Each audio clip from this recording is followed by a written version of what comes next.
back in KAYO. Bishop, my story is different. I think for me, I would say I am happy to finally come to KAYO because I did not get the privilege of joining KAYO because I went to boarding school very early. So sikupata hii nafasi ya camps na ya conferences, but I'm so excited that I can be able to participate in this provincial conference. As it has been mentioned, my name is Faith Kabiro. I am born again. I love Christ as my Lord and Savior. Please receive greetings from Bishop Jonathan Kabiro, Diocese of Nairobi, who has been a chairman of KAYO for many years. So for him, this is home. And I'm happy to finally experience the feeling of being in KAYO. Asanteni sana. Needless to mention that as it has been mentioned, watoto wangu wako hapa, watoto wa askofu wa Nairobi. Asanti sana. We are so happy to see you and to see you here in big numbers. Asanteni sana. Bishop, allow me to also acknowledge that quite a big team of clergy was able to accompany the Diocese of Nairobi.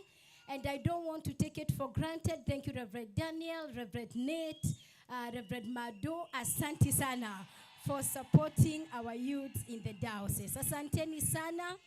And I want to say that I'll be glad to mention each diocese and say how happy we are that you're here. Asanteni sana.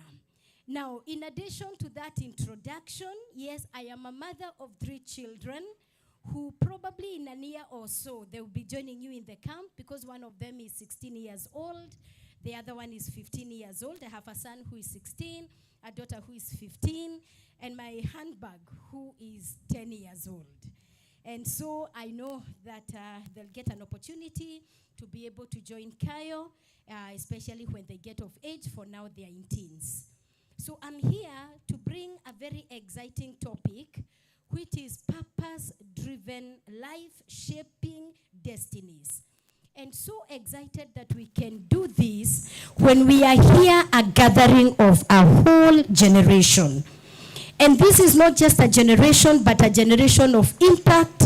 And I want to recognize that not just a generation of impact, but a purpose-driven generation. Our children, our youths, I want to let you know that you are far ahead of time from us when we were in your age. The level of exposure that you have, the level of information that you are able to access is far much than we ever accessed when we were at your age. And therefore, there is so much expectation of you as young people because the Lord has given you access to information. Interesting enough, in the year 2000, and no one should start calculating my years. Nawaona mkicalculate years zangu. But in the year 2000, we woke up to the new millennium. And for us, especially for us who by then, we were in our late teens, it sounded magical that we were getting into the era of the new millennium. And this new millennium came with computers. And we were thinking, wow, finally you can be able to type your work. Finally, you can be able to actually get a little more information from the internet. And therefore, for us, internet was just beginning to be introduced to us. And it sounded magical. But you agree with me that now, internet is not only magical, but it is transformational. It is giving you information that is out of this world. And therefore making you a generation that has the capacity to impact beyond imagination. But as Bishop has putly written, that yes, information, you are able to get information for decision making that is out of this world. But sadly, it is also information that has contributed to a lot of distraction of the young people. But I want to ask you that differentiate yourself as a generation, because this nation is depending on you. The counties where you are coming from are depending on you. The dioceses where you are coming from are depending on you, and you are therefore Christ ambassadors in Kenya, Africa, and beyond, and you are ambassadors in your own counties, You are ambassadors in your own dioceses. Now, let me see quickly the ambassadors, just by sampling the ambassadors that we have here. How many Christ ambassadors do we have here from Kilifi County? Do we have any Christ ambassadors from Kilifi County? Anyone who is coming from Kilifi County and is a KAYO member today? We don't have anyone from Kilifi County. Even people from Malindi are not here. Wacha basi niangalia hawa wengine. Do we have Christ ambassadors from Machakos County? Yes. Machakos County are here. What about Maralal?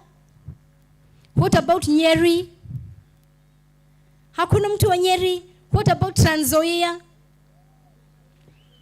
Yeah, Trans Nzoia is there. What about Nairobi? Now let's go ahead. Let us try this by regions. Do we have any KAYO members from Rivard, from the Rivard region? Yes, those are our Christ ambassadors in Rivard. What about from the Mount Kenya region? Thank you. Yes, from the Mount Kenya region, and of course from Western Nyanza. We are excited to have you here. Now, I want to let you know that in the various places where you're coming from, the counties and the dioceses, they are depending on you for today and tomorrow. And back in 1975, two men were worried about the youth that they were handling. And they wanted to know what strategy can they adopt ili waweze kusaidia the young people, so that the young people can be able to grow to occupy places of influence and to occupy for Christ. Those two men, wa kwanza alikuwa anaitwa Bill Bright, who is the founder of Campus Crusade for Christ. Na wa pili alikuwa anaitwa Lauren Canhan, the founder, Youth with a Mission. And they went out, and one of the things that was troubling them is that the young people needed to be shaped to be able to become shapers, to be able to become people of influence. And as they sat and they were thinking of how to influence the young people and how to cause the young people to be of influence, they identified 7 areas that the young people must be intentional, deliberate, and prepare to occupy. Last year, the Gen Zs threatened us with Occupy. Do you remember that time? Wakasema weta Occupy. And so we want to propose to you these areas that the Lord is calling you to occupy and to prepare to occupy and to prepare to influence. And in these 7 areas that Bill Bright and Lauren Canhan were thinking about were the 7 mountains of influence. So the first one is a mountain of religion. The second one is a mountain of family. The third one is the mountain of education. The fourth one is a mountain of government. The fifth one is a mountain of media. The sixth one is the mountain of business. And the last one is a mountain of entertainment. And the question that Bill Bright and Lauren Canham were asking, what if we had the right people occupying the mountain of religion that are representing the gospel of Christ right? Hii mambo ya Shakahola would have been past tense if we had righteous gatekeepers in the mountain of religion. What about if we had the right people occupying the mountain of family? Watu ambao wanaangalia familia vile Mungu angependa familia ikae. Then families would be stable. We would not be having people that are looking at marriage, that are looking at family as come we try. We would not be having people that are looking at marriage and screaming that marriage is a scam without finding out what God says. The society there ina scream sana, inasema marriage is a scam. But is that what God says? What if we had righteous gatekeepers in the mountain of family? Now, what if again we had righteous gatekeepers in the mountain of education and also in government, media, business, and entertainment? And therefore, this morning, I want to bring to you that if the young people are going to influence the nation of Kenya, if the young people are going to influence the communities that they are coming from, if the young people are going to influence the church, then they must be able to prepare for takeover.